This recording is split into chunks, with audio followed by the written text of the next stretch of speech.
Okay, good evening, everyone. I hope you are able to hear me. Unfortunately, my laptop is not working, so I'm on my mobile phone. So I can't see all of you, but I would still suggest that all of you should open your videos who haven't as yet. And since I can't see all of you, I am unable to call out the names of whose hands will be raised. So I'm requesting Akash to do the needful, to call out the names. Yeah, I can see some of you here. Right. Okay, so um, we have had some very interesting two sessions on sensitive questions. We will continue with sensitive questions today, but what we will do today is, apart from sensitive questions, we will take issues or questions in which there is a problem in presenting a balanced view. I have often made this observation that as a budding civil servant, you should not have extreme issue or extreme point of view on any issue. Now, some people have told me or they have suggested that if the board pushes you to take a view on an issue, then you can take an issue. It's not that, but you should not appear to be taking any side to begin with. At the stage that you are in, you have to weigh the pros and cons of any opinion that you have and then present it as it is without actually concluding in a particular way. In some cases, you may be asked to conclude. They may push you to ask, as per your understanding, which is the better path. Then you can take a view and then provide a reason. But don't start with yes or no. There will be many instances where you'll be asked whether this is right or wrong. Don't start by yes or no or what is right and what is wrong. It will be better for you to build the context and come to a conclusion, because that also gives you time to evaluate your own thought process. It's very important. The moment you commit yourself into yes or no, then you put yourself in a corner and you are not even left with an option to review what you're saying. This does not necessarily mean that you are unsure of your answer. This is also one thing which people have pointed out and said, sir, if we don't tell it categorically what is right and what is wrong, the board may get this impression that you are not sure of what you're saying. Now, let me explain this you bit. Your assurance about a particular approach is based on the facts of your command, at your command. Any view is based on particular facts that you know. Now, if new facts come to light, then you should be in a position to reconsider your view. And considering your view does not necessarily imply that you are unsure. You are sure of your view based on the facts at your command. If a new fact comes to light, then you should appear as an open-minded person who's prepared to reconsider, not necessarily change your view, but reconsider a point of view. So this aspect assumes immense importance. And as I keep saying, and I've said in the past also, your evaluation will not be determined by your yes or no. It will be determined by your approach to coming to yes or no. If you are able to explain logically, coherently, whichever approach, there could still be at the end of the discussion, there could be a difference of opinion. Don't worry if you get this feeling that you have not been able to convince the board. Your job is not to convince the board. There would be difference of opinion. In fact, if there is a difference of opinion and the discussion concludes with that, you should not worry that I could not convince the board member. That should not be your approach, because there is a likelihood of disagreement there. I would believe that if there is a discussion on a particular issue, the board is trying to explore. The board is trying to see what is your depth of understanding, what is your depth of analysis, rather than conclusions. That's why I keep telling all of you, conclusions are not so material as the approach to arriving that conclusion. Is that okay with all of you? So with these words, we'll start the same way as we did in the previous two sessions. I would look forward to your inputs regarding any confusion that you have, any question that you had. I have been having one-on-one discussion with a number of you, and some of you have been raising issues, and I've been suggesting to you that kindly raise this issue in the session in the evening. The reason being, I want others also benefit from the discussions that we have, rather than me telling them what would be the right answer. Of course, there will be situations where there's no perfect answer. But as per your understanding, you can give an answer. Right then, over to you. I would like to see your hands coming up, your electronic hands to come up, so that we can call out your name. I have a, oh, wonderful. I'm so glad. There's three already there. Okay, so we'll go by Santi Mariam Varghese. Yes, Santi. Please unmute Santi. Sir, good evening, sir. Good evening, Santi. Sir, I have a question, and my question is, what is they're asking you, what is your opinion on giving Vande Mataram the national song status? Such a song. We Okay. discussed about the addition, the deletion of Vande Mataram in the last session, but this is on considering changing Vande Mataram to a national song. No, I thought Vande Mataram was already a national song, isn't it? So what is the question? The national anthem, I guess. I read an article in today's newspaper, in today's Indian Express. I see. I don't think this question will be asked because that's not in contention right now. No one is trying to change the national anthem. The You must try and study this because this is being discussed. That the issue here is whether some deletions that have been made to Vande Mataram, whether that should happen or not. That could be a question which we discussed last time. But I don't think anyone is going to ask you a question. How about making Vande Mataram the national anthem? In fact, if I were to answer this, that's it. So there can't be a better national anthem than we have right now. Nothing against Vande Mataram. Excellent song. So you're not deriding anything. You're saying our national anthem is probably the best that you can think of. So the question gets over. So Yes, even sir. if they Right, sir. push you on that, no, if I said there is an American saying, if it ain't broke, why do you mend it? It's fine. What is wrong? So leave it at that, right? Okay. Okay, sir. We Okay. go to uh, Shrey. I'm so happy. So many hands are there, which means that you are thinking. Good. Yes, Shrey. Please unmute Shrey. Yes, sir. Good evening, sir. Good Uh, evening, Shrey. my question is, Australia has put blanket ban on the use of social media for the children aged under 16. So should India go for the same approach for its adolescents and teenagers? Okay, excellent question. This could be asked, mind you, because social media is usually discussed. So can I have volunteers now? Physical hands will have to come up to illustrate if you are interested. Oh, excellent! I'm so happy. Right, wonderful. Three hands are there. Excellent. I would want to see more of them. Anyway, we'll go to Neha Pandey. Neha, what's your answer to it? So, India has one of the largest user base in the adolescent social media user segment, and it is increasingly seen that they are being bullied. Cyber problems and frauds are being targeted on that segment. So, of course, the model of Australia is something India should replicate. However, there are some concerns we cannot copy paste it, and we should mold it under Indian circumstances. And also there is regulatory issues. By that I mean it won't be that simple in Indian context to give the regulatory burden on the social media platform. We have to be adopt a multi-stakeholder approach where not only the platforms but also parents, teachers, and such groups which are working in that direction should collaborate to formulate the rules and regulations around it. A well-rounded answer. I mean, you could restructure it a bit, but the answer is well-rounded.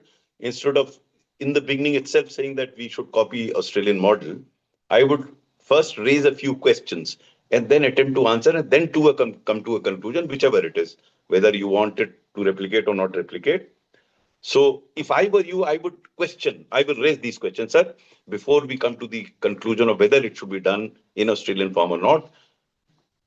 One first should be whether it is desirable, whether is it possible, and what are the consequences of raising such a ban. We have to attempt to answer these questions before we come to conclusion whether we replicate. You know why I'm structuring it this way? This makes your presentation very logical. That for any decision to be taken, and they will see you as a civil servant, budding civil servant, who looks at the various aspects of a decision before coming to a decision. I hope all of you are listening to this carefully. You are examining various aspects, and then whichever conclusion you want, you come to. That's I'm not so. As I keep saying, the ultimate result is not. It is the approach that matters. So, some of you, if you can structure your answer in a manner about the feasibility, that is the possibility, the practicability, and the consequence of any decision before you take. And therein you can bring in how about discussing with stakeholders. Uh, Vishnu Priya.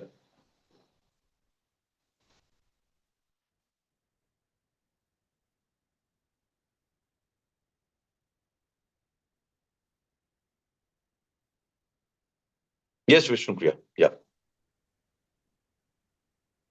Sir, am I audible? Yes, you are audible. Please go ahead. Good evening, sir. Sir, with respect to banning social media for people who are under 16, the evidentiary data is something that we must consider. We must first look into the evidence of the effect of cyberbullying. How much of cyberbullying is affecting under 16 years old directly? Is this the only concern of bullying, or there are other factors that are necessary? Another dimension of approaching this problem is with respect to the freedom of expression of the under 16 population of India. So, while curbing their digital freedom, we must also consider their fundamental right to expression, as well as the direct impact of banning social media and how will it affect the quality of their life.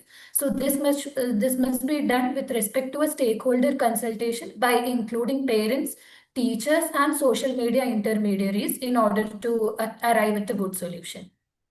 Excellent, Vishnu Priya. If you approach each question this manner, I will be very, very surprised if you don't get good marks in your personality test. Excellent approach. See why I say excellent. I mean, it's not again. I'm not so concerned about the conclusion. How she listed out various aspects, to me that's a critical point, because that shows her understanding of the issue, that shows the analysis of the issue. So this is what I want all of you to imbibe, what Vishnu Priya said. I'm so glad you said what you said. Any other observation on this question before we take the next one? Yes, Animesh.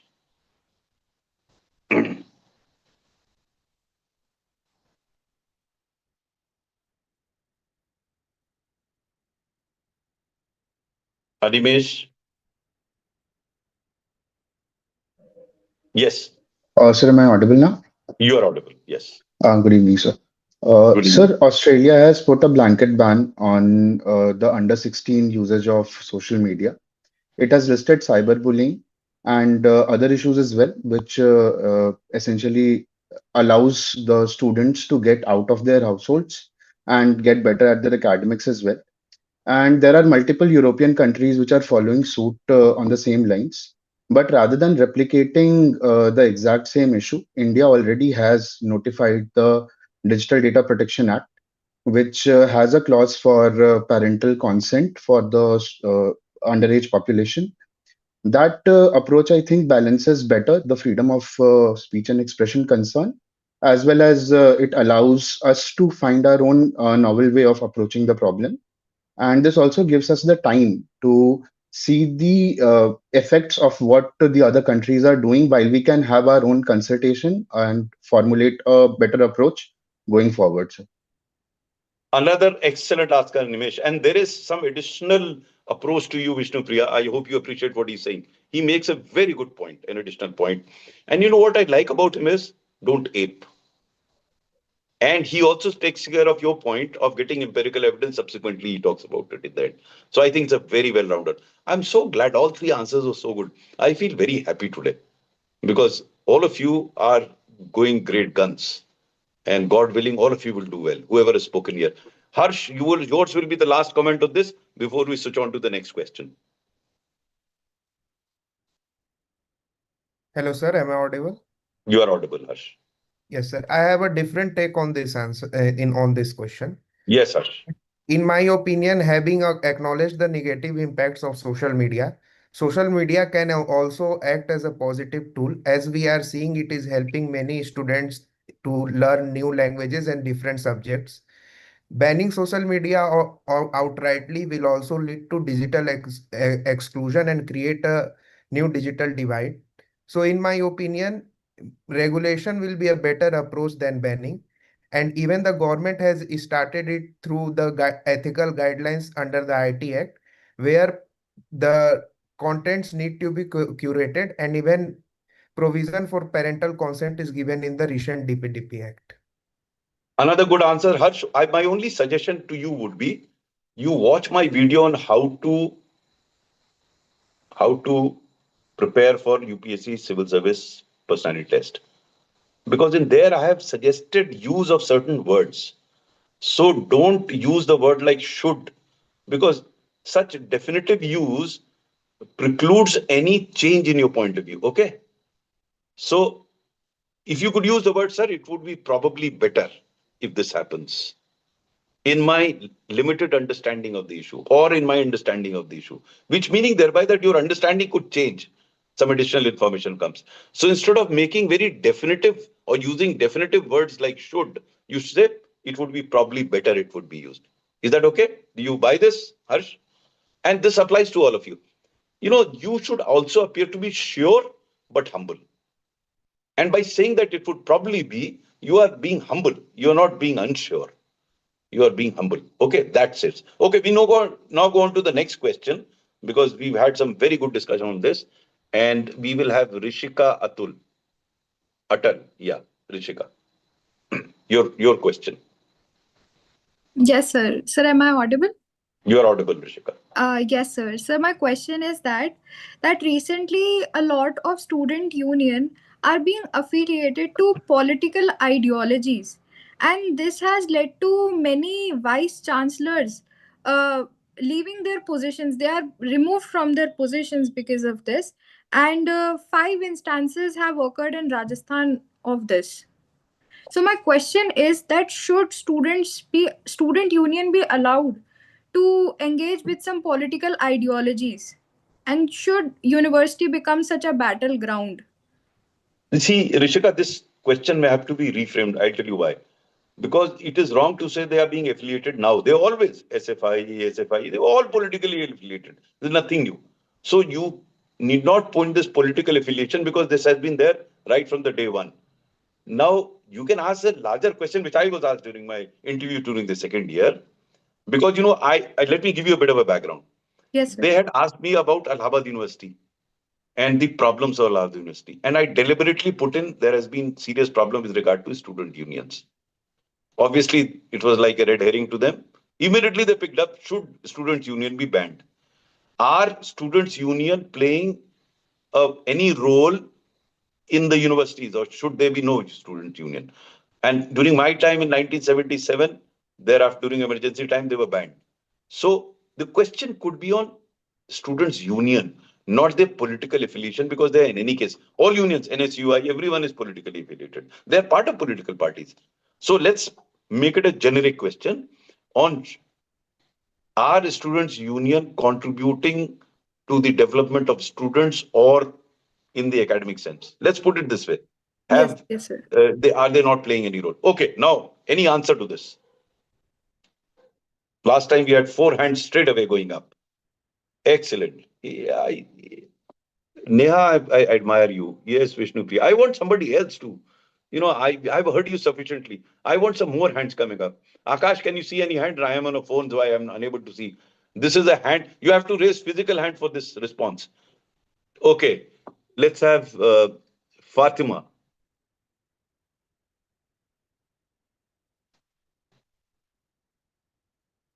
Hello, sir. Am I Yes, audible? Fatima. You are audible, Fatima.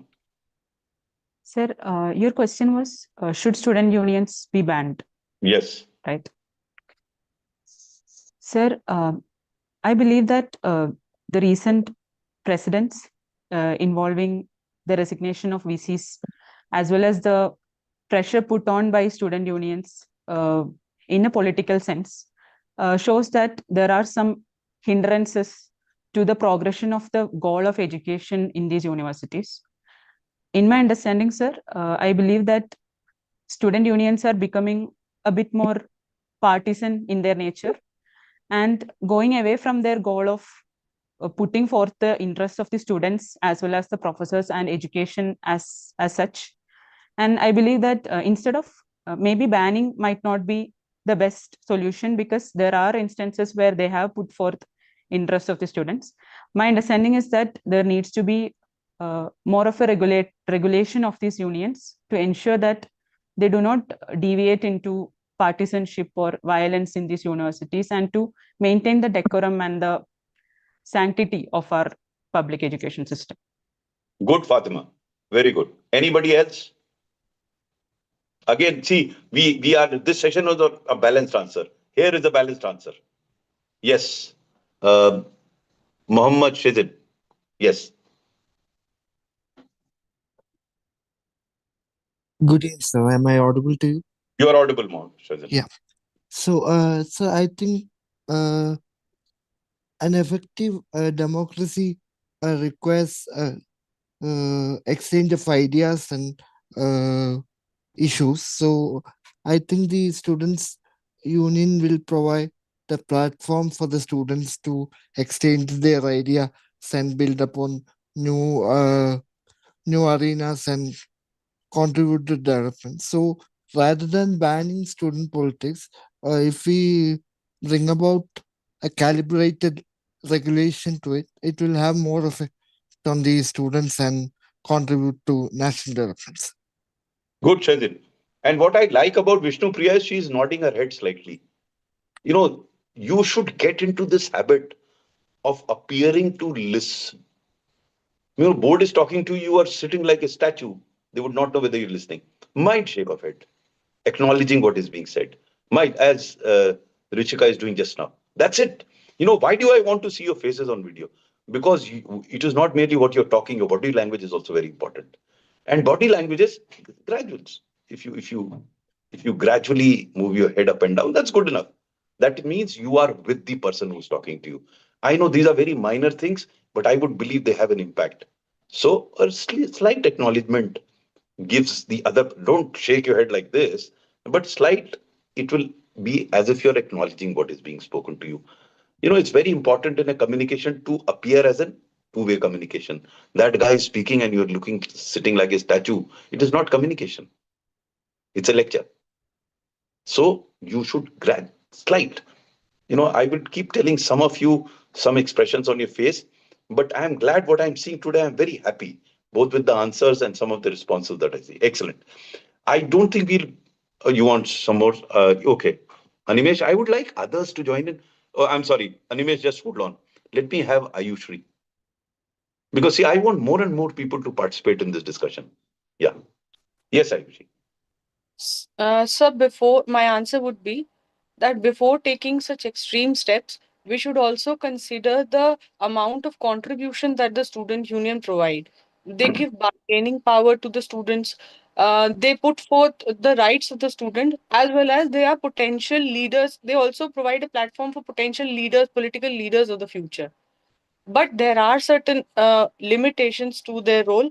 Their involvement in politics may curtail them or may divert them from the original goal of representing the student. So uh, they should act in a principled manner to uh, live up to the expectations of the students who vote for them. So that. Ayushri, you started brilliantly, but then you tapered off because then it appears that you're just standing in the air, you know. It is not grounded, your last part. Start was brilliant. So just consider it because the way you started, it was very good. But then you left it hanging in the air.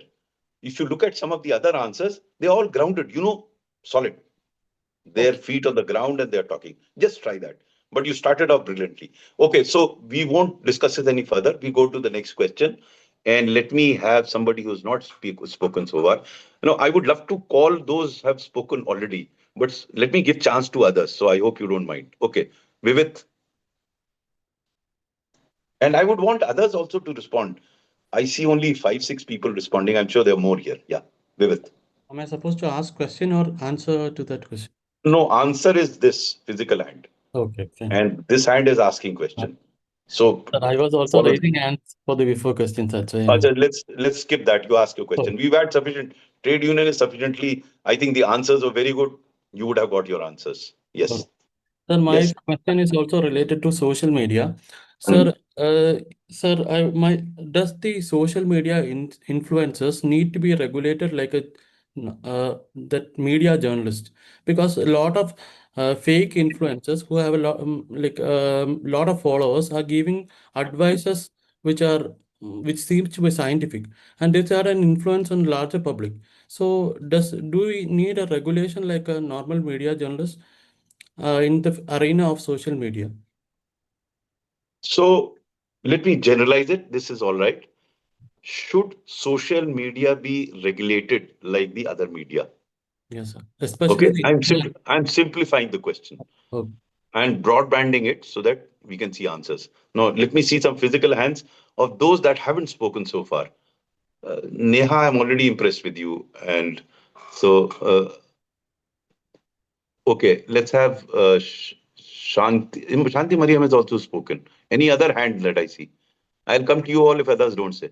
Okay, Anusha. Yes.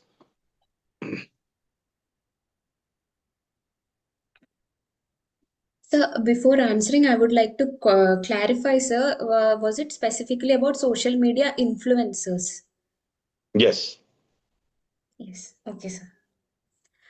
So, sir, there is a very thin line on whether we should have a regulation in social media influencers as such, because influencers are using this mode of media for their freedom of speech and expression as such. But then we also need to take care of what are the contents that are being projected on social media. Since we have recently addressed how Australia had put a ban on social media for children under 16 years, so there needs to be a regulation in the amount of content that they are following. So while there we can have some kind of regulation, I think personally these influencers should have an ethical framework when they are putting out their content with regarding to how discretionary it is. So that would be what we need than completely regulating the social media. See, I hate to be comparing past years with this year, but I have to confess this is a far better cohort than I had it in previous years. So whoever has spoken so well. God bless you. Keep it up this way, and I'm sure you all are going to do well. And that's why I keep asking others also to speak. Let me gauge you a bit, and you will benefit because, like I mentioned to some of you, that how you can modulate your answers. It helps you. If you don't speak, I will never get to know what sort of a speech you have. And I'm appreciative of what you're saying is because it comes from the depth of my heart. I mean, what the way Anusha answered is a very compact, brief answer. That's how it should be. It could go into further details. There could be further questions coming up for it. But I think as an opening remark, it's a brilliant. Anybody else want to answer? Yes. I would love to call all of you. I think I want to see some more hands, you know. Yes, Puru. Puru. Thank you, sir. Uh, so my answer would be social media is a sui generis platform. It consists not just of journalists, but people from wide variety of backgrounds. So extending the journalistic ethics and journalistic regulations to social media would not apply to people from different backgrounds and walks of life, such as financial influencers, such as sports commentators. But do we need a regulation for social media? Definitely, we need a regulation which must include a code of conduct, a code of ethics, editorial screening for platforms which have subscribers beyond a certain limit. So a regulation is needed. But whether this regulation will be a extension of the media regulations is something that I'm not convinced of. But I support the idea of regulating social media. Another very good answer, Puru. You continue to impress me. Last time also, you spoke very well. You do that, which means that you're basically good. Again, I'd be very surprised if you don't do very well in interview. If you've done your mains well, you are through into the civil service. I have absolutely no doubt about it. So well done. Anybody else on this question? Since it is such an emphatic raising of hands, Neha, please go ahead.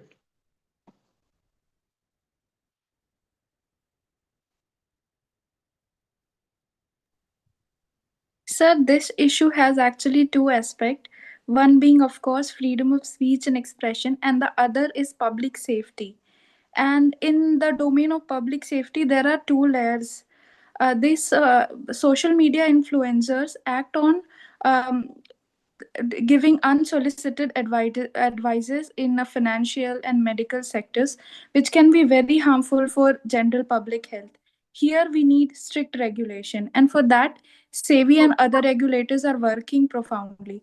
But in other sector where such strict regulation is not needed, we can have a self-regulating body like that is there in press, etc., to make it a lenient compliance-based ecosystem, and we can draw a middle ground between strict regulation and total freedom of speech and expression. Neha, how well you have structured it. Last question was not so well structured. Here, the answer is so well structured. I keep using this word structured because to a listener, a structured answer appears to be more attractive. It follows, you segment it and then you explain each segment and then you come to a conclusion. So very well done. I cannot skip to the next question without giving opportunity to Mariam.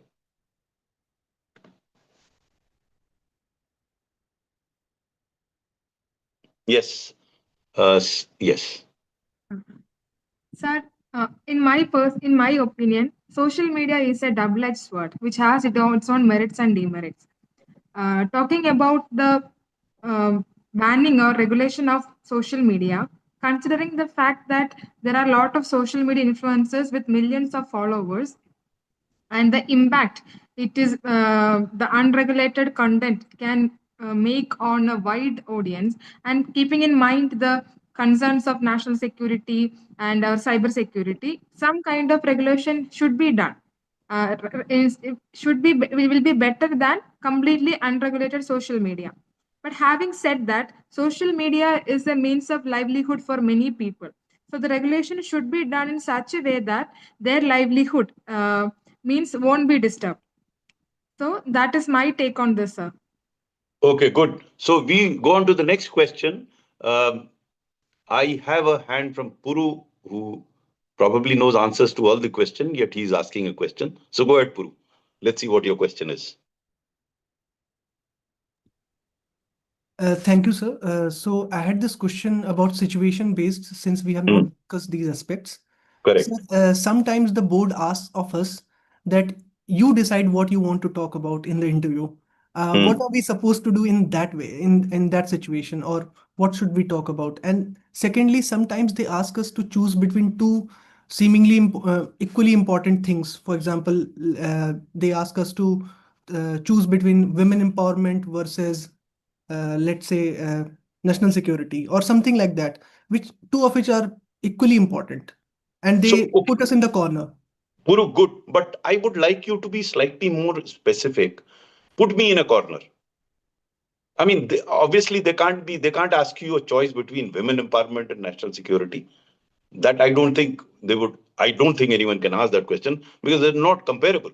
They're two different. But let us take the trickiest of situation that you have in mind.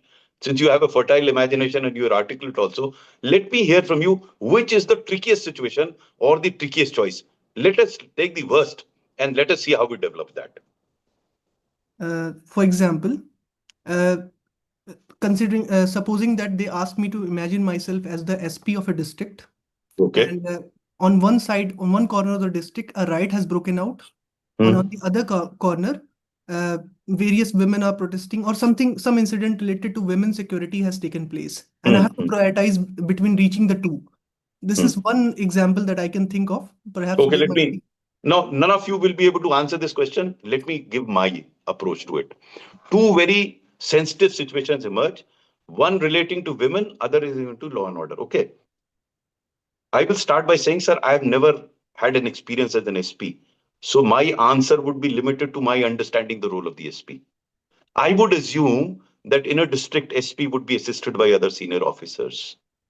So I will make an assessment of whatever information that I have got and then decide if I have to go to one place, I will ask my additional SP to go to the other place.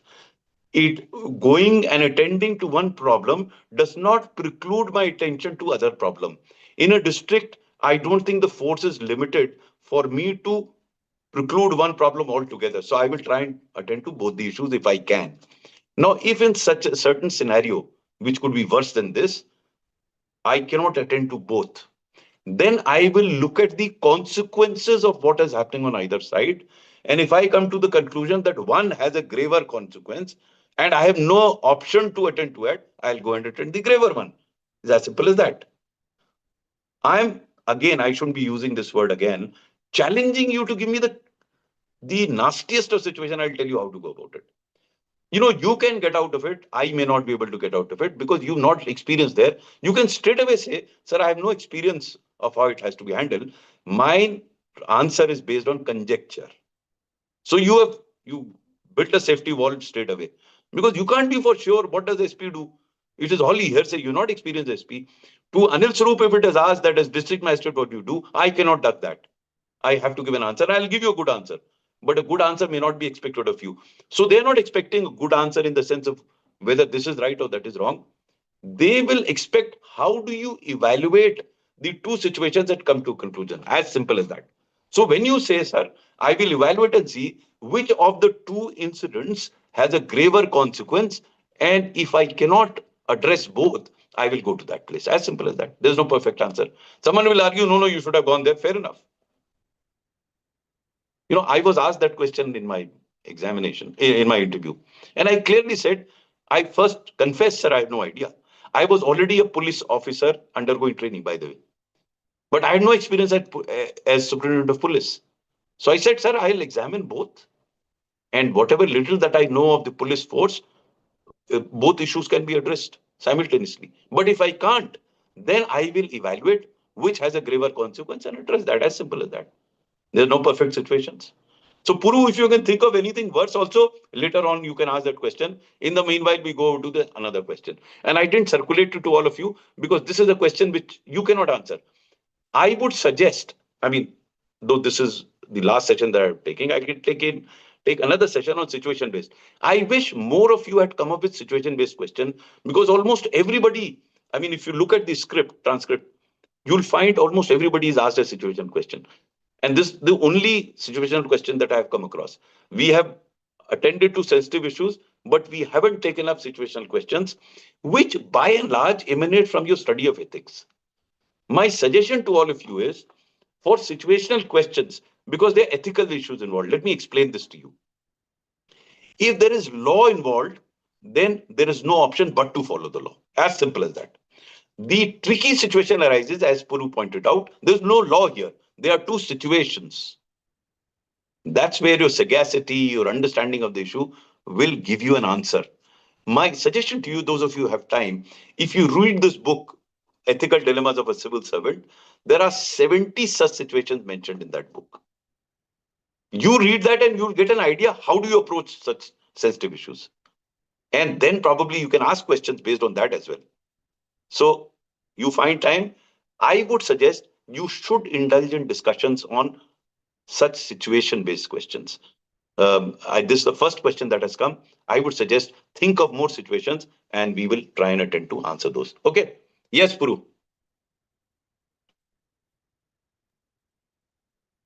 Sir, I had one more question. Yes. My hobby has meditation. So I had just thought of a question that supposing I am the secretary to the Ministry of Corporate Affairs, how will I convince the India Inc. to promote meditation as a way to alleviate work-life balance, work-life stress of workers in India, something like that? See, first of all, generally speaking, let me tell you, my personal indulgence in a particular activity should not become a passion for others. There is an assumption here that meditation would solve the problems. I agree with you. Personally, I do. But how can I impose this on others? Today you say meditation, tomorrow I will say, how can I persuade him to follow a particular religion for work-life balance? Because I feel that religion provides the work-life balance. So it's very tricky. I don't think they will ask you a question on persuading others to follow meditation. They will ask you a question that how would you advise them to bring about a work-life balance in their lives? They will not specifically ask you, you think it is meditation. how can you impose your personal likes on somebody? Your professional uh, understanding you can ask others to do. But I would be very, I don't think anyone would ask me to impose my personal value system on somebody else, no matter how good they are. So I am not very sure whether they will ask you to convince others to meditate. First, and let me now broadband it. Let's forget the personal part. You think that you are disciplined, and by being disciplined, you are able to deliver better. Now, being disciplined, you know, goes into the professional life also. You're disciplined professionally. Now you want your own team to become disciplined. How would you convince them to be disciplined? That's a leadership trait. Now, meditation is not a leadership trait, it's a very personal trait. But discipline is a leadership trait. So, how do you make other officers disciplined? Right? I'm not seeking answers from you because today I'm answering your questions, but think over it. Professional traits can be, but personal traits, you meditate, you follow a particular sect, you follow a particular religion, that's your personal thing. It has nothing to do with your professional work. Or at least you should not be thinking in terms of asking others to follow your personal passion, which could be meditation. Okay? They can ask you this question, Puru, however, that how do you think meditation helps you? Convince me. So I'm not seeking an answer from you because many people have written meditation. They could be asked this question. Please tell me I don't meditate. Please convince me into meditation. How does it help you? First, why and then how. So think of an answer. Right. Okay. We go on to somebody who has not asked the questions. Yes, Animesh.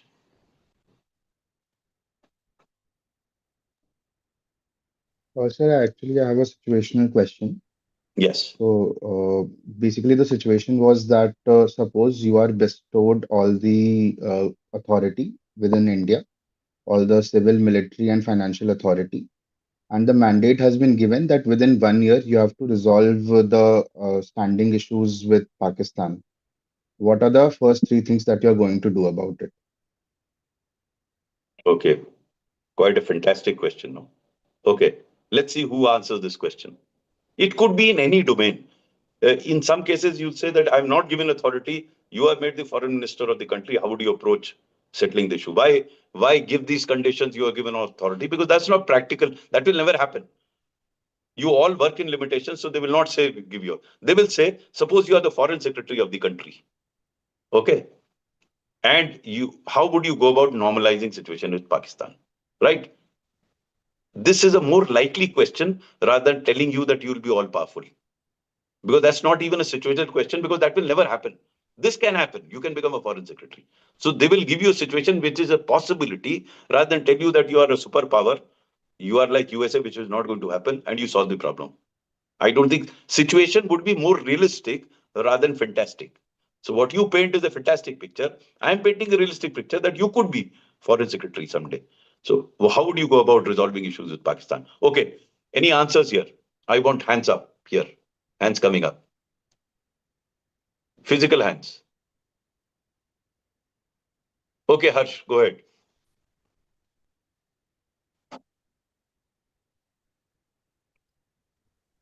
Hello, sir. Am Yes, I you're audible? audible. Sir, in the present realities, although it is hard to resolve the situation between India and Pakistan, but given the mandate to resolve these issues, as a foreign secretary, I will first move through the multilateral channels, where in the regional groupings we have in common, like SAR or SCO.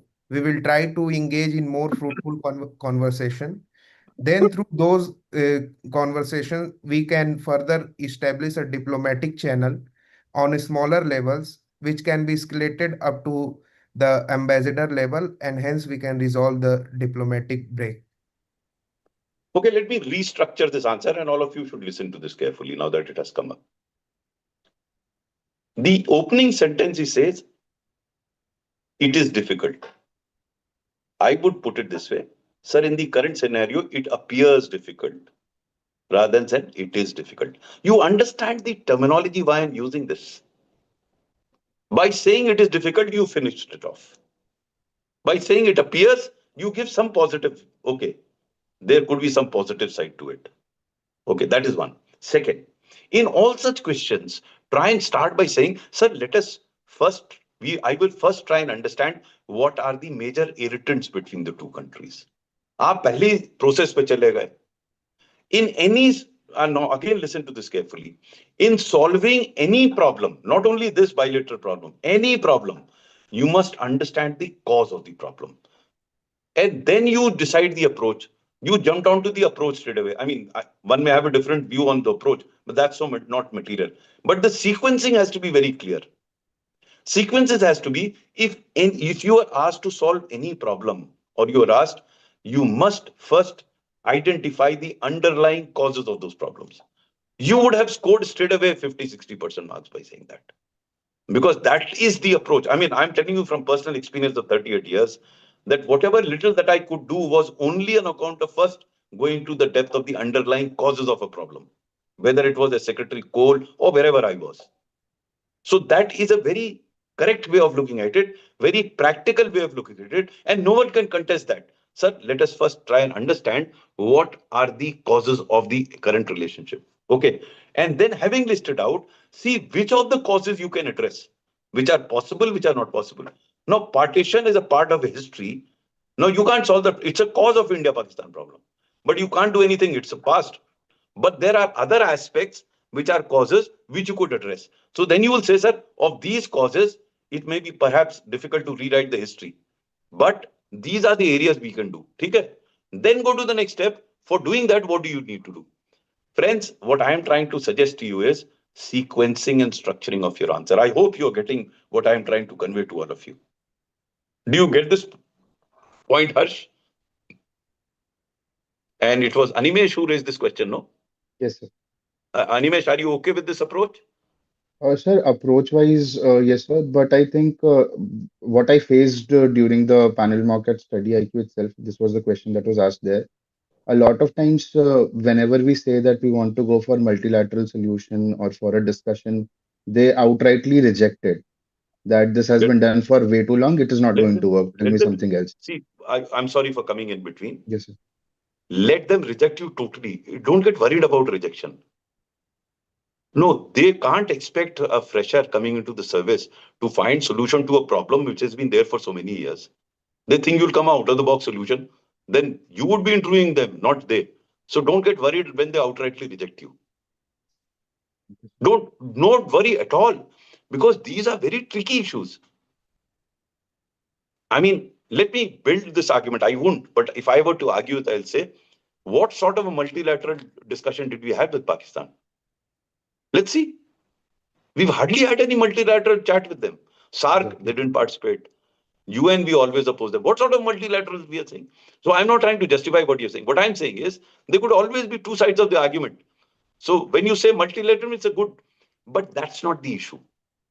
I'm telling you again, all of you time and again, that it's the sequencing of your presentation that is important. So I'm not even discussing the solution part right now. The moment you say, sir, first we'll have to understand the causes, historical, political, economic, financial, geographical causes. And then saying, sir, there are certain causes which we can't do much, like partition, history. Then on the economic front, I would start, if I were to answer this, I'd say it is on the economic and cultural front where if we don't bring in politics, probably we'll move some distance. I'm not saying all. If all distance ho jata, to aap yahan interview thodi na de rahe hote, bhai. I'm personally convinced about it. That economic and cultural relations are the areas which are the easiest to, whether they will happen or not. But of the political, geographical, multilateral, everything, these are the two areas. Now, again, they will say, no, there will be a problem. Obviously, there is a problem. If there were no problem, the problem would have been solved by now, no? But of the causes that I can think of between Pakistan and India, these are the low-hanging fruit. They may still not work. But of the causes. So, the interaction that you're having there is more in the context of possibility. It is the realm of possibility that you're discussing, right? There are no perfect answers. I wish there were a perfect solution to a Kashmir problem or Srinagar problem. Like if they were asked you to give us suppose you are made the Chief Secretary of Jammu and Kashmir, how you solve the Kashmir problem. No, it's not easy that you can give it in 5 minutes. But they are seeing Again, in that, you will say, sir, let us understand the underlying causes of this problem. अब उसमें भी history है जिसका आप कुछ नहीं कर सकते, तो आप कह दीजिए हाँ भाई नहीं कर सकते.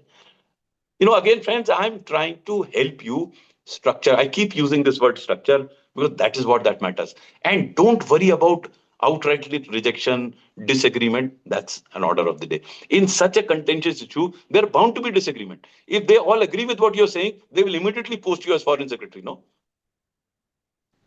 So there are no clear, in all situations and situations, it's not black and white. You have to find the best possible answer. And in your view, that is best possible. In their view, some other thing is best possible. So don't worry. बिल्कुल worry दिमाग से निकाल दिए, because how I am hearing all of you, you all, whoever has spoken today, have done it very well. And I wish you all well. I'm surprised why others are not speaking. I wish others would speak. I'm time and again saying that. I see only 7 or 8 of you speaking, which worries me a bit, because those 7 or 8, I have no doubt you will do well. I would like to understand others. And when you speak to me, I'm in a slightly better position to advise you as what you should do, as I did to Ayushi. I think she spoke so very well to begin with. And I hope she takes in the right spirit. You practice it and you'll improve, because you have it in you. You started well, that means you have it in you. You lost it in between because you're not practicing. Practice a bit. I'm digressing a bit. Many of you have approached me for one-on-one, and I have been having discussion. Now, what disturbs me is, not you all, some of you have your interview tomorrow, and today you are running from one mock to the other. You're mocking yourself. Please don't rush 3-4 days before the interview. Please relax. 3 mocks 3 days before the interview will not help you at all. Let me tell you, I can guarantee you that with my experience. If you have to have mocks, have them 15-20 days before, so that whatever advice you get, you work on it. You all will get nervous if someone tells you you are wrong here. See, in 3 days, you can't improve. So you have to, in those 3 days, you have to build on your strengths and not become unnecessarily conscious of your weakness. And mind you, everyone has weakness. I have weakness, even now at this age. If I were to appear in the interview, I'm not perfect. So if I look at my imperfect part, then I will become nervous. So this is an advice to all of you. Please don't rush from one mock to the other.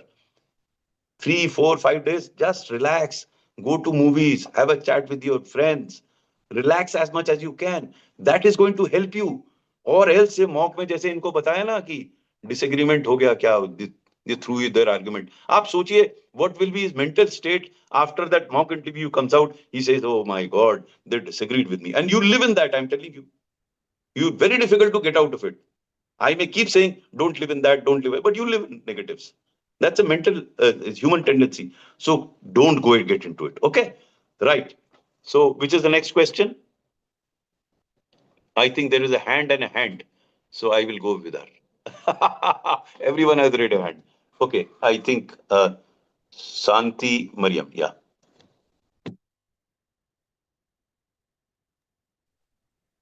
Sir, I have a concern. I have a question that what should be our ideal approaches to such yes or no questions for the answer. Even if you say yes, you are in problem. Even if you say no, you are in problem. There are such questions. For example, in the last. No, get into lesser problem. Okay. See, I keep telling you, there are no perfect answers. So if there are 2 troublesome scenarios, get into the scenario which you think is less troublesome. As simple as that. Don't worry about it. The biggest problem is not these questions. Your worry, where will I be? Okay. So if, I mean, you are a bachelor, but a married man was asked this question, have you stopped beating your wife? Answer in yes and no. What answer can he give? He's dead. Either way, he's dead. So don't worry, it happens. That's what life is. So take it. I mean, what I keep selling, keep smiling the way you are. Take it in your stride and you'll do well. Don't worry about it. You were giving some example. Yes, sir. For the I was reading the transcript of previous years, and one question was, do you think that judiciary is corrupt? So what is wrong in it? You should answer this question. Sir, if we say yes, it is. No, I think we are in problem. I have told you time and again, you heard me out. Don't start with a yes or no, and you're starting with yes and no. Sir, if you don't start with it, no, I'll give you an answer to this. I'll give you a perfect answer in this. But one thing that all of you should do is don't start with yes or no. Okay, let us answer this question. Do you think judiciary is corrupt? Any volunteers? Excellent. Yes, Himanshu, I'm glad to see your hand. I don't know आप कहाँ थे आज. इतना अच्छा बोले आप पिछले दिनों में. हाँ, yes, Himanshu. So my apologies for not हाँ, being able बताइए. to interact earlier. Sir, in the recent past, we've seen certain cases. For example, Judge Yashwant Verma sir's house, there were 15 crore rupees seen burnt in a fire, and other cases in Odisha as well. These anecdotal instances do create a perception that judiciary appears to be corrupt. However, in the long term, we need to do an empirical study to realize the extent of corruption in judiciary. However, to say that judiciary as an institution is entirely corrupt might be a very big statement, because judiciary has played a key role in ensuring democratic functioning of India. So while there are instances, I think a more detailed study on the level of corruption is needed. So anything better than that, Santi? You don't look satisfied. Let's hear you out. Yes, Mariam. Yeah. Santi Mariam को unmute कीजिए. Yes. Yes. Sir, no, I am satisfied by his answer. I was thinking, is it okay to admit the fact that judiciary is corrupt to some extent? My friend, I have been time again saying, don't come to conclusions to begin with. And how can you say some extent? Look at his answer. He's not even saying summer. He is admitting the fact of some corruption. He's not saying judiciary is corrupt. He's saying there are instances there. He used the word very correctly. Anecdotal incidents, which is good. That is how you should go. So I think it's a very good answer that he gave. He was not there, but I think he's come up. आप लोग इस spirit में रहिए तो मजा आ जाएगा आप continue में. Every answer today, I can't believe I'm listening to all of you. You know, I've been taking these sessions for I don't know how many years. This is the best session that I'm seeing. I'm so glad you're doing. And I'm so sad that others are missing on these answers. I don't know, they must be attending some mock interviews somewhere. And I wonder whether they're mocking themselves or whatever. I wish they were here. There can't be better answers. Which mock interview will provide you these answers? You know, you understand how such tricky issues should be addressed. I feel sad for those who are not attending this session. Anyway, that's their problem. I can't do much to them. Right. So we have Vishnu Priya, you have a question? You have a hand there? Yes, please go ahead.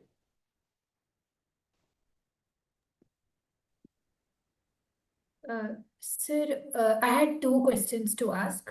Yes. Sir, number one is a situation-based question which I was watching an interview of a woman IPS officer, and this is a real-life issue that she shared. So I thought it could be asked in the interview as well. This was with respect to a board meeting where there were male members and female members also. She is a woman IPS officer and a very senior officer.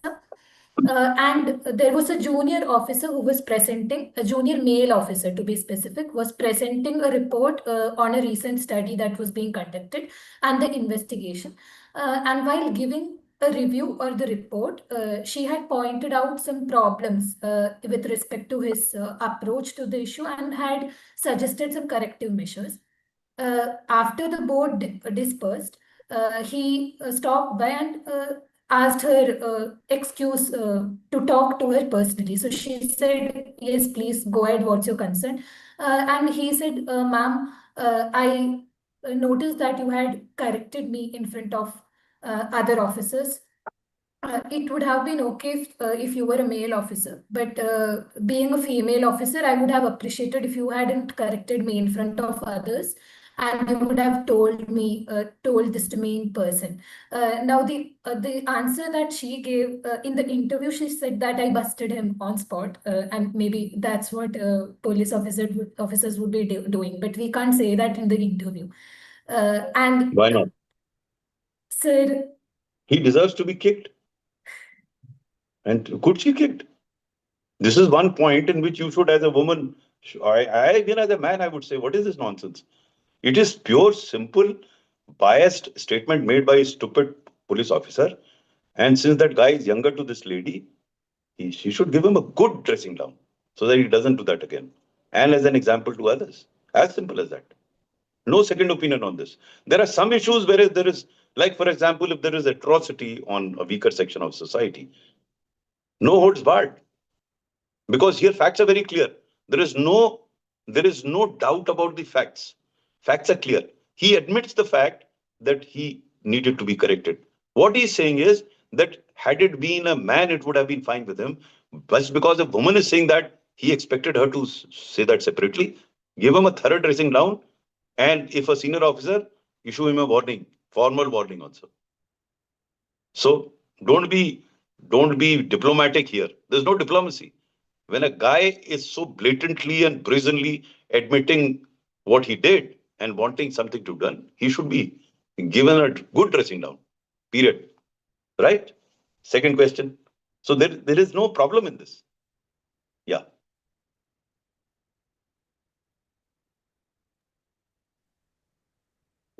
Sir, am I audible? Yes, you are. Please go ahead. Sir, you had asked me to raise this question in the previous week. I was Hmm. asking you about specifically with respect to my history optional. So I was telling that there are some historians regarding whose stand there have been controversies. For example, Miss Romila Thapar and Irfan Habib, etc. Sir, now as a history optional student, I had not followed this very closely. With respect to different issues where they have been commenting, there have been many issues. For example, the Aryan invasion theory is one, the imposition of Hindi is one. So there are many such issues, but I'm not aware of the issues of these historians on all the aspects. So should I, say with a limited understanding, should I try to answer the question if they ask a specific issue? Or should I refrain from answering, saying that I need a better understanding? No, I would suggest, and all of you should listen. Suppose you have taken an optional and a question is asked on that optional from you. If you don't know the background, admit. Don't say you can't answer. You say, sir, I am not fully conversant with the background. Hence, it may not be appropriate of me to answer this question. Then next could be, okay, whatever your understanding is, tell me, you tell. You should not tell on your own. You should admit. See, most of the views, except philosophical questions, most of the views are based on certain facts. Okay. Now, you may be conversant with the facts, you may not be conversant. You may be partly conversant with the facts. So let us answer on three cases. You are not conversant with the facts, admit that you are not conversant with the facts. You are conversant with the facts, say that this is my understanding. You are partly conversant with the facts, you can admit and say, sir, I have not studied at length. My understanding is very limited in this regard. And then if they ask you, say that. See, this is a reflection of your integrity. That you have the courage to admit that you don't know this, fair enough. Having an optional does not mean that you know everything. And don't get worried about your ignorance on any issue. That I keep telling all of you. Your interview is about what you know. Your interview is not about what you don't know. And your integrity gets reflected if you say, I don't know, sir. Your knowledge has already been tested. I have said that on a number of occasions. So why worry on the knowledge front? If you know, then you speak. If you don't know, say, sir, I am not fully conversant with the background. I did that during my second year. I think I mentioned to some of you in my, this guy was reading a book. And from a book, he reads out a statement and tells me, Mr. Swarup, what do you make out of this statement? It was this book, India's China War. Okay. So I said, sir, I have no background of this. So pardon me, sir, it would not be correct of me to comment on something, the background I don't know. No, you tell me whatever you understand of this. Then I told whatever I could tell. Then he says, no, but this book has a different point of view. I said, sir, that is what I said earlier. Since I have no background, I couldn't answer. But I assure you, after the interview, I'll find that book and try and read it. And sir, seek an appointment with you and have a chat with you. I could say that. Don't say the last word to them because I had taken the interview board for a ride. They were all traveling with me and we having great fun. Don't do that. Not the last statement, but whatever I said before that, you can get away with that. Okay. That's done? Okay. I don't have the watch with me. I don't know what's the time, right? What's the time, Akash? Oh, we've crossed the time. See how lovely were the discussions. We've crossed the time. So I still have so many hands. Now, friends, I don't mind taking another session of this type, provided all of you or some of you feel and put it in the group that you want a similar session. My suggestion is this would help. This would be much greater help to you than your mock interviews, I'm telling you. Because here we are taking specific issues to understand the approach that we have to take. But again, as I said earlier, compliments to whoever spoke. My only regret today is I wish there were more speakers today. There were more volunteers today. Whoever spoke today spoke very well. God bless you. Keep up the spirit. And Akash, please note the names of those who spoke today, because I test myself also whether I'm assessing the person correctly. Past has been absolutely 90% perfect. Whoever I predicted makes it, actually makes it. So, God willing, all of you who spoke today will make it. Not to say that others who didn't speak will not make it. I am only telling them to contribute to this discussion. You will benefit if you contribute to the discussion. Don't worry if you are unable to speak as well as some others. It doesn't matter. It is only through practice. After all, you have to speak in front of the board. So might as well speak here. Might as well reveal yourself. That's what surprises me is why aren't others volunteering to speak? Because they will have to speak. They can't duck the board. So if you speak here, others who didn't speak, then I may be in a position to suggest a few things, may be helpful to you. So try and do that. And Akash, please take note of the people who spoke today. All of them spoke very well. God bless you, and hopefully see most of you at the academy. Take care. We'll meet again. If you want another similar session, please mention. We'll have another session. Right. Thank you. Good night.